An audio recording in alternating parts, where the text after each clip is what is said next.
Hello दोस्तों, आप सबों का मेरे जीएस स्ट्रेटजी वीडियो में जो रिएक्शन आया उसको देखते हुए मैं आज से आपके लिए जीएस का एक सीरीज शुरू करने वाला हूं। दोस्तों, मैं ऑफिस में काम करता हूं इसलिए समय की थोड़ी कमी होती है, तो जब जब भी समय मिलेगा मैं आपके लिए वीडियो लाने की कोशिश करूंगा और आपको जो है एक क्वालिटी कंटेंट देने की कोशिश करूंगा जिससे आपको कम से कम मेहनत में आपको आउटपुट मिले। तो चलिए ज़्यादा देर ना करते हुए आज की वीडियो शुरू करते हैं। दोस्तों, आज से हम आधुनिक भारत की वीडियो का जो है शुरुआत करने वाले हैं इतिहास में। और आज देखने हैं हम लोग जो भी विदेशी कंपनी भारत आए उनके बारे में हम लोग देखने वाले हैं। तो सबसे पहले तो रीजन देखना है कि विदेशी कंपनियां भारत क्यों आई। ठीक है, तो इसके पीछे एक घटना है। देखिए, भारत विदेशी पहले भी आते थे, जब मतलब क्या कहेंगे, आदि काल से अनंत काल से सिंधु काल से भी मतलब विदेशियों से मतलब यूरोपियों से व्यापार के हमें स्रोत मिले हैं। मतलब व्यापार आते थे, व्यापारी होते थे।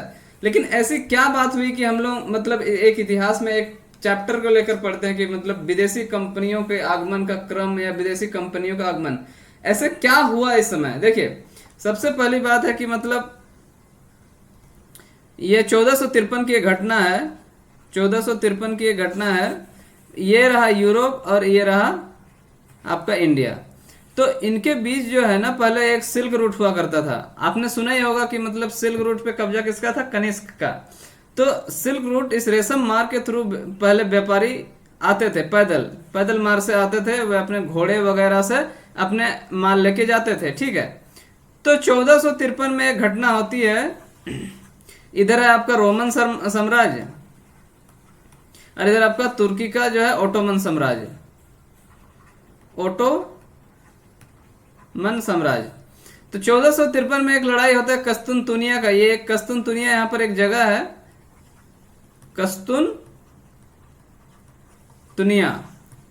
कस्तुनतुनिया का युद्ध होता है और जो ओटोमन साम्राज्य ने रोमन साम्राज्य को हरा देता है। ओटोमन साम्राज्य रोमन साम्राज्य को हरा के ये जो एरिया है, इस एरिया पे वो कब्जा कर लेता है। कब्जा करने के बाद ये जो है रूट को, ये रास्ता पे अपना वो क्या बोलेंगे, वो अपना कंट्रोल कर लेता है। और इस क्षेत्र से आने वाले जो भी व्यापारी हैं, या तो उनके माल लूट लिए जाते थे या तो उनमें बहुत भारी टैक्स लगता था, जिसकी वजह से परेशान होकर वह किसी मतलब दूसरे रास्ते की तलाश में करने लगे कि भारत, देखिए भारत हमेशा से प्राचीन काल से ही भारत सोने की चिड़िया के नाम से जाना जाता था। ठीक है, तो ये भारत की ओर व्यापार के लिए क्यों इतने लालायित रहे? क्योंकि भारत से जो वो लाभ प्राप्त करते थे वो पूरी दुनिया में कहीं नहीं प्राप्त करते थे। भारत में जो चीजें, भारत में क्या है, देखिए यूरोप में क्या है कि मतलब ठंडी लगती है, तो तो इन्हें गर्म चीजें खानी है। तो भारत में मसाले एक से एक मिलते हैं, तो उसके चक्कर में आते थे। यहाँ पर गोल्ड, सोना, हर चीजों की मतलब यहाँ पर मतलब भरमार थी, तो उसकी वजह से वो यहाँ आते थे। तो देखिए, कोई भी चीज अचानक मतलब कर करके कोई आदी हो गया। आप भी मान ले कोई एक नशेड़ी है जो सिगरेट पी पी के आदी है, उसे एक दिन आप सिगरेट ना दो, देखना वो किसी न किसी हिसाब से जुगाड़ लगा के, यदि कुछ जुगाड़ नहीं लगा पाया तो किसी का गिरा हुआ टुकड़ा को भी उठा के वो पी लेता है। उसी प्रकार से इनकी हालत उन्हीं प्रकार से हो गई थी कि एक मतलब छोड़े हुए मतलब नशेड़ी की तरह, कि किसी भी तरह से हमें इस चीज को पाना है। तो उसी समय जो है यूरोप में मतलब क्या है, यूरोप में कुछ दशाएं थी। यूरोप में नवजागरण का काल शुरू हुआ। नवजागरण का काल शुरू हुआ, उसमें नई नई भौगोलिक खोजों की शुरुआत हुई। उसी दौरान में क्या बोलेंगे, पुर्तगाल में एक जो है गवर्नर थे जिनका नाम था प्रिंस हेनरी, मतलब राजकुमार थे, Prince Henry the navigator. Prince Henry the navigator, इन्होंने जो है ना वैश्विक खोजों के लिए बहुत फंड प्रोवाइड किया, वैश्विक खोजों को प्रेरित किया। इन्होंने पूरे दुनिया में लोगों को जाकर मतलब समुद्री मार्ग को जो है एक्सप्लोर करने के लिए क्या बोलेंगे, वो जो पैसा दिया, फंड दिया, लोगों को प्रेरित किया। जो भी साहसिक व्यक्ति हैं उन्हें मतलब धन की कमी होने नहीं दी, वो अपना ये किया। तो इसी क्रम में क्या है, भारत को खोजने के क्रम में सबसे पहले यूरोप से निकलता है कौन? ये निकलता है कोलंबस। कोलंबस 1900 नहीं 1492 में भारत को खोजने के लिए, इधर ये रहा अफ्रीका, तो इधर से वो निकलता है भारत को खोजने के लिए और इस दिशा में चला जाता है और उसे मिलता है इधर क्या, अमेरिका, और वो अमेरिका का खोज कर लेता है। इसी समय जो है वास्को डी गामा 1498 में निकलता है और वो इस अफ्रीका के तट के किनारे किनारे किनारे आते हुए वो यहाँ पर केप ऑफ गुड होप तक पहुंच जाता है। यहाँ से वो गुजरात के एक व्यापारी जो दक्षिण अफ्रीका से व्यापार करता था, जिसका नाम था अब्दुल मनीद, जिसके सहायता से वो भारत पहुंचता है। और जब वो भारत पहुंचता है 1498 में, उस समय केरल का राजा था, मालाबार का राजा था, वो जमोरिन था।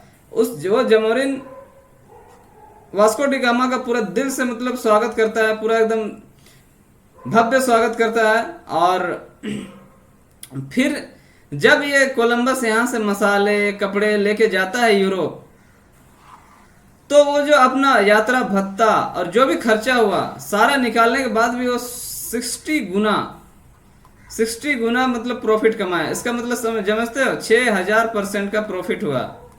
तो इस चीज को देखते हुए फिर यूरोपियों ने भारत की ओर आने का रुख करने लगा। तो फिर जब ये रास्ता एक बार पता चल गया, तो फिर उसके बाद पुर्तगाली सबसे पहले वास्को डी गामा आया था 1498 में। फिर जब ये वापस गया तो फिर 1500 में फिर एक बेड़ा आया। फिर वास्को डी गामा 1503 में फिर वापस आया। फिर जब ये यहाँ से गया तो आया उसके बाद 1524 में, और भारत में ही मलेरिया से इसकी मृत्यु हो गई। वास्को डी गामा का 1524 में भारत में ही हुई थी मृत्यु, वो भी मलेरिया से। तो वास्को डी गामा 3 बार आया, नहीं हाँ 3 बार, 1498 में, 1503 में और 1524 में। और 1500 में एक आया था, एक और ग्रुप आया था, ये पेड्रो अल्बरेज के नेतृत्व में आया था। देखते हैं हम लोग जो है ये जो मतलब विदेशी कंपनियां आई, इनसे जो भी क्वेश्चन बनते हैं हमारे एग्जाम्स में, उन सब चीजों को आप देखते हैं। ठीक है, तो सबसे पहले हमें एग्जाम में सीधे पूछ देता है कि मतलब कौन सी कंपनी कब भारत में आई थी, इनका क्रम क्या है, इन्हें क्रम से सजाएं वगैरह, ऐसे क्वेश्चन आ जाते हैं। तो सबसे पहले कौन आया, सबसे पहले आया पुर्तगाली। आया वास्को डी गामा 1498 में।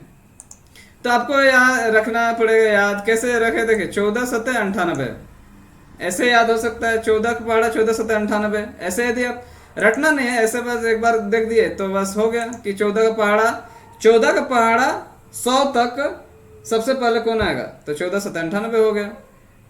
ठीक है, फिर देखिए सबसे पहले आया ये वास्को डी गामा के नेतृत्व में आया। कौन भेजा था, प्रिंस हेनरी द नेविगेटर ने भेजा था। और जब उसमें जो ये भारत आया, उसमें भारत में राजा कौन था, केरल में जमोरिन था। और वो किसके मतलब पथ प्रदर्शन में आया था, वो अब्दुल मनीद नामक एक गुजराती व्यापारी के पथ प्रदर्शन में आया था। और केप ऑफ गुड होप, ये जो अफ्रीका, मान लीजिए ये अफ्रीका है, ठीक है, अफ्रीका का जो ये रास्ता है, ये चीज, इसे केप ऑफ गुड होप कहा जाता है। जैसे भारत में जो यहाँ पर है, इसे केप कमोरिन कहा जाता है। तो अफ्रीका में जो है ये जो ऐसे घुमा हुआ चीज है, उसे केप क्या कहा जाता है, केप ऑफ गुड होप कहा जाता है। भारत वाला केप कमोरिन कहा जाता है। तो उसी तरह से वो उधर से आया। उसके बाद कौन आता है, देखिए उसके बाद आता है डच। तो डच आते हैं कब, 1595 में। तो देखिए इसमें भी आप ये लगभग 100 साल बाद आते हैं। इसको आप कैसे याद रखें, देखिए 5 और 5 10, 1 और 9 10, क्या आप भूलिएगा, 5 और 5 10 और 1 और 9 10 हो गया। तो इस प्रकार से यदि आप माइंड मैपिंग कर लेते हैं ना, तो फिर आपको कभी मतलब आप भूल नहीं सकते हैं। आपको ऑप्शन देखते हुए पता चल जाएगा कि यहाँ 1498 हो रहा था, यहाँ 5 और 5 10 हो रहा था, 9 और 1 10 हो रहा था। ये तो आपको रीजनिंग में भी काम आ जाएगा। और अंग्रेज आए थे कब, 1600 में। ये तो आपको हर किसी को याद ही होगा, 1600। देखिए अंग्रेजों का कैसे याद रखा जाए, देखिए अंग्रेज आए थे और सबसे ज्यादा इन्होंने ही सताया, सबसे ज्यादा काल भी किया। तो देखिए 1600 क्या है, एक लीप ईयर है, एक परफेक्ट स्क्वायर भी है, 40 का परफेक्ट स्क्वायर है। तो जो भी चीज परफेक्ट होगा वही तो कहीं सस्टेन करेगा ना। तो परफेक्ट स्क्वायर आपको देखिएगा, यदि आपको इस काल खंड में यदि आप देखिएगा कोई भी एक ऐसा एज है जो परफेक्ट स्क्वायर है वो 1600 है। तो परफेक्ट स्क्वायर यानी कि परफेक्शन, परफेक्ट जो रहेगा वो कहीं भी जाके टिक सकता है। तो ऐसे आप याद कर सकते हैं। फिर फ्रांसीसी का बात है फिर 1664, तो फिर इन्हें ये कर सकते हैं 16 चौके 64, ये भी हो सकता है 16 चौके 64। या फिर दो, देखिए यहाँ पर 4 का स्क्वायर है, 4 का स्क्वायर है और यहाँ पर 4 का क्यूब है। यहाँ 4 का स्क्वायर 16, देखिए 1664, तो ये 4 का स्क्वायर है और ये 4 का क्यूब है। तो इस तरीके से आप यदि तोड़ तोड़ के देखिएगा तो आप कभी नहीं भूलिएगा कि कब किसने आया था। तो चलिए एक बार फिर से देखते हैं कि इनका क्रम क्या है। सबसे पहले आते हैं पुर्तगाली, फिर उसके बाद आते हैं डच, फिर आते हैं अंग्रेज, फिर आते हैं फ्रांसीसी। फिर इनका आने का मतलब समय क्या है। पुर्तगाली आते हैं 1498, 1498। डच कब आते हैं 1595, 5 और 5 10, 9 और 1 10। अंग्रेज कब आते हैं 1600, परफेक्ट रहेगा तो टिकेगा, परफेक्ट स्क्वायर। फ्रांसीसी कब आते हैं, फ्रांसीसी आते हैं 1664, ये क्या आते हैं 4 का स्क्वायर और 4 का क्यूब। तो चलिए अब आगे बढ़ते हैं। जब इन्होंने भारत में आया, भारत में आते ही जब इन्होंने इतना लाभ कमाया तो इन्होंने अपने कंपनी की स्थापना की। सबसे पहले वहाँ की जो सरकार थी ना, जो यूरोप की जो सरकार थी, जिस भी देश से ये लोग आए थे, ये मतलब कोई अकेले नहीं आए थे, ठीक है। सरकार वहाँ की जो है ना एक कंपनी बना के भेजी कि आप एक कंपनी बनाओ और उसके थ्रू जाके व्यापार करो। किसी को मतलब सबसे पहले मतलब व्यक्तिगत व्यापारी छूट नहीं थी कि मैं अकेले जा रहा हूँ व्यापार कर रहा हूँ, नहीं। क्योंकि उस समय क्या था कि मतलब उतने मतलब डेवलप नहीं थे ना, तो फिर पूरा उन्हें ग्रुप में आना था। तो ग्रुप में आने के लिए सामंजस्य भी होना चाहिए। तो उन्हीं सब वगैरह वगैरह समस्याओं को देखते हुए उन्होंने एक कंपनी मतलब ग्रुप ही बना लिया। देखिए उस समय शुरुआती मतलब दौर था जब समुद्र में इतना लंबा सफर तय करना पड़ता था ना। तो यदि वो अकेले आते तो पता चला कोई कहीं बीच में टपक गया, पता चला कहीं कोई बीच में खो गया, पता चला कहीं उसे लूट लिया गया, क्योंकि बहुत लंबा जर्नी है, शुरुआत ही था, तब समुद्र के बारे में उतना पता नहीं था। तो इसलिए वो ग्रुप में आते थे। तो ग्रुप में आने में क्या होता है, जब आप एक साथ भीड़ में होते हो तो आपके झगड़ा भी होंगे, दोस्त भी बनेंगे, सब जैसे होंगे। तो उन्हीं सब समस्या को देखते हुए वहाँ की सरकार शुरुआत में कंपनी बना दी, जिसके तहत कुछ रूल बना दिए जिन्हें हर किसी को फॉलो करना पड़े, ताकि मतलब कोई कन्फ्लिक्ट ना हो बीच में, और मतलब उनका व्यापार भी सही तरीके से चले। इसलिए कंपनी का स्थापना किया गया। तो दोस्तों इस कंपनी का स्थापना से भी मतलब क्वेश्चन सीधे सीधे आपके एग्जाम में पूछे जाते हैं, ठीक है। तो देखते हैं चलिए कि कंपनी का स्थापना कब और किस क्रम में हुआ। तो देखिए सबसे पहले मतलब पुर्तगाली आए। पुर्तगाली 1498 में आके 1498 में ही अपनी कंपनी की स्थापना की। अंग्रेज आया 1600 में, 1600 में आके 1600 में अपनी कंपनी की स्थापना की। डच आए 1595 में, ठीक है ना। डच 1595 में आए और उन्होंने 1602 में अपनी कंपनी की स्थापना की। फ्रांसीसी आया 1664 और 1664 में इन्होंने अपनी कंपनी की स्थापना की। देखिए यहाँ पर दो डिस्क्रिपेंसी हैं। देखिए कंपनी के आने के क्रम में देखिए पुर्तगाली आते हैं कब 1498 में ही आते हैं, और अंग्रेज कब आते हैं 1600 में ही आते हैं। डच कब आते हैं 1595 में आते हैं, और फ्रांसीसी आते हैं 1664। तो देखिए इनमें एक ही चीज क्या है, आने के क्रम में देखिए अंग्रेज बाद में आते हैं, अंग्रेज बाद में आते हैं डचों से, ठीक है। लेकिन वही कंपनी बनाने में क्या डच पिछड़ जाते हैं, कंपनी बनाने में डच पिछड़ जाते हैं। तो देखिए इनमें देखिए अंग्रेज और डच में जो है ना एज गैप 100 साल का है, और अंग्रेज और फ्रांसीसी में आने का करीब 64 साल है गैप। यहाँ पर क्या है कि 5 या 7 साल का गैप है, ये 5 साल का गैप है। देखिए यहाँ 1600 में आते हैं और ये 1595 आते हैं। तो यहीं पे मतलब कुछ डाउट हो सकता है ना। तो देखिए सबसे पहले अंग्रेजों और डच के बीच किसने सुप्रीमेसी बनाया, तो सुप्रीमेसी बनाया अंग्रेज ने। तो अंग्रेज सुपर फास्ट थे, उनके मतलब काम करे तरीके मतलब जल्द थे, वो प्रोक्रास्टिनेशन नहीं करते थे, हर काम को तुरंत कर लेते थे। इसी प्रकार ये आ तो गए जल्दी, ठीक है, डच आ तो गए जल्दी, लेकिन वो अपने काम में मतलब ढीला ढाला रवैया अपनाया, और इन्होंने अपना कंपनी का स्थापना थोड़ा लेट किया। तो देखिए इन्हीं में कंफ्यूजन हो सकता है। इसका और इसका बीच तो आने का कारण बहुत साल 100 साल का दूरी है, और अंग्रेज और फ्रांस में भी 100 साल का दूरी है। तो इन्हीं में कंफ्यूजन हो सकता है। तो आए तो देखिए आप यहाँ अंग्रेज और डच में यदि कंफ्यूज होइएगा कि किसने पहला आया। तो अंग्रेज और डच के बारे में एक बार सोच लीजिएगा कि भारत में किन का ज्यादा प्रभाव पड़ा, अंग्रेजों का प्रभाव पड़ा। तो आप इसी में सोचिए, आपको एक तो पता है कि एक पहले आकर भी कुछ नहीं कर पाया और एक बाद में आकर भी उससे पहले कर गया। तो जिसका प्रभाव भारत में ज्यादा पड़ा वही किया होगा, ऑब्वियस सी बात है। तो इस तरीके से आप कहानी से आप याद कर सकते हो, ठीक है। और एक चीज देखिए, कंपनी का स्थापना का क्रम और आने का क्रम में कोई डिफरेंस नहीं है, सिर्फ डचों को छोड़कर, ठीक है ना। देखिए पुर्तगाली 1498 में आते हैं और 1498 में ही अपनी कंपनी की स्थापना करते हैं। अंग्रेज 1600 में आते हैं, 1600 में अपनी कंपनी की स्थापना करते हैं। फ्रांसीसी जो है 1664 में आते हैं और 1664 में ही अपनी कंपनी की स्थापना करते हैं। लेकिन डच, क्योंकि पहले ही लोग स्लो हैं, प्रोक्रेस्टिनेशन है, गधे हैं, तो देखिए डच आते हैं 2 में, नहीं ये 1595 में आते हैं और कब 1602 में कंपनी की स्थापना करते हैं, तो 7 साल बाद। तो यहाँ आप ये भी देखिएगा कि देखिए यहाँ पर एक ही डिस्क्रिपेंसी है कंपनी की स्थापना में। देखिए आने का क्रम तो मैंने आपको बता दिया। अब देखिएगा डच का कैसे कंफ्यूजन है। देखिए डच में 2 शब्द है, ठीक है ना, डच में 2 शब्द है और यहाँ 1602 है। 1600 तो आपको याद ही रहेगा, बस ये 2 वाला में कंफ्यूजन होगा कि 2 या 3। तो देखिए 2 शब्द और यहाँ भी 2। तो आने का क्रम में 5 5 10 9 1 10, और इधर देखिए कंपनी का स्थापना क्रम में 2 शब्द और इधर 1602। इस प्रकार से आपको इसमें रटना कुछ भी नहीं है। एक बार यदि आप ऐसे देख लेते हो ना, तो जब ऑप्शन में तरह तरह के मतलब क्या बोलेंगे ऑप्शन आएंगे ना, तो आप ऑप्शन को आराम से छांट सकते हो। यदि आपको इनका आंसर नहीं भी पता होगा तो आपको मतलब ये जो कहानी जो मैं सुना रहा हूँ ये आपका ऑप्शन को अपने आप छांट देगा, ठीक है।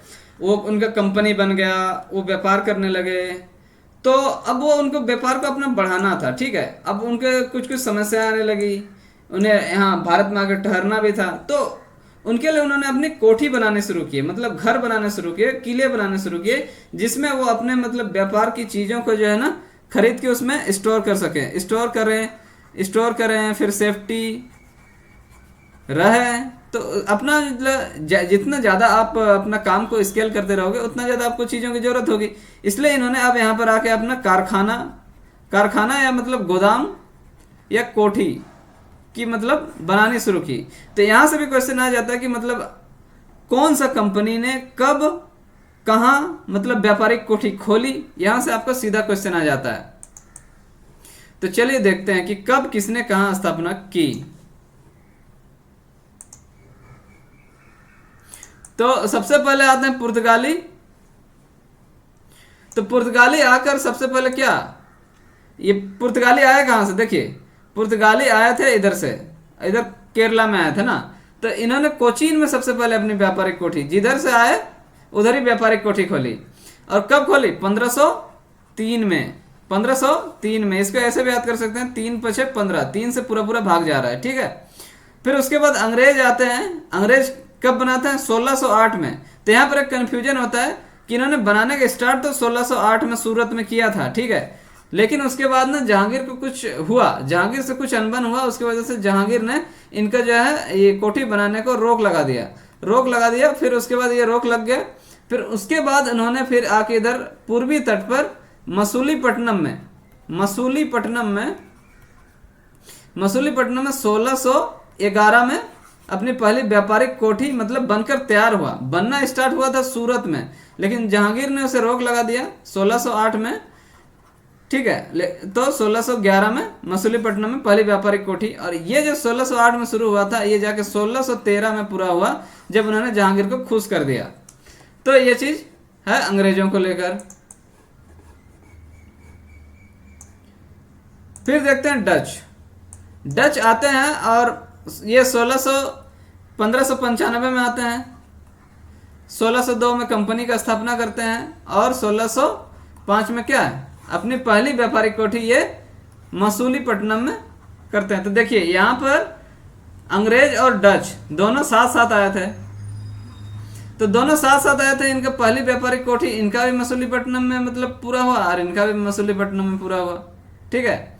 देखिए यहाँ पर डच जो है ना, डच व्यापारिक कोठी बनाने में आगे निकल गए हैं। और अब इस देखते हैं फ्रांसीसी आते थे 1664 में। फ्रांसीसी 1664 में आए थे और 1668 में अपनी व्यापारिक कोठी कहाँ, सूरत में स्थापित की। तो देखिए यहाँ पर अंग्रेजों का जो पहला शुरुआत और फ्रांसीसियों का जो शुरुआत, वो दोनों शुरुआत सूरत से हुआ। इनका पूरा भी हो गया, बस उनका शुरुआत ही रह गया। तो देखिए अंग्रेजों और पुर्तगालों का सबसे ज्यादा यहाँ पर वर्चस्व रहा भारत में, अंग्रेजों और फ्रांसीसियों का, ठीक है। तो लड़ाई हुआ इनके बीच सबसे ज्यादा, तो इनका शुरुआत भी एक साथ हुआ। तो जहां एक साथ शुरुआत करेंगे वहीं तो लड़ाई झगड़ा होगा। सबसे ज्यादा यदि कोई कॉन्फ्लिक्ट हुआ है भारत में तो अंग्रेजों और फ्रांसीसियों के बीच ही हुआ है। तो उस तरीके से आप देख सकते हैं कि क्योंकि इन्होंने शुरुआत ही एक जगह से किया, इन्होंने भी सूरत से किया और इन्होंने भी सूरत से किया, तो इसलिए क्या हुआ, इनके बीच झगड़ा भी हुए। तो उस तरीके से याद रख सके दोनों का एक ही साथ शुरुआत हुआ। तो आप बोलिएगा कि इतना सारा फैक्ट है कैसे याद रखेंगे। देखिए फैक्ट तो है नो डाउट, आप बार बार पढ़ते रहिए, रटने की कोई जरूरत नहीं है, अपने आप चीजें आपके दिमाग में छप जाएंगी। जब आप क्वेश्चन बनाओगे तो अपने आप बन जाएगी। तो चलिए एक बार फिर से इन चीजों को समरी में देख लेते हैं कि उनके आने का क्रम क्या था, कंपनी का स्थापना का क्रम क्या था और कोठी का स्थापना का क्रम क्या था। देखिए सबसे पहले आते हैं पुर्तगाली 1498 में वास्को डी गामा के नेतृत्व में, फिर आते हैं डच, फिर आते हैं अंग्रेज, फिर फ्रांसीसी।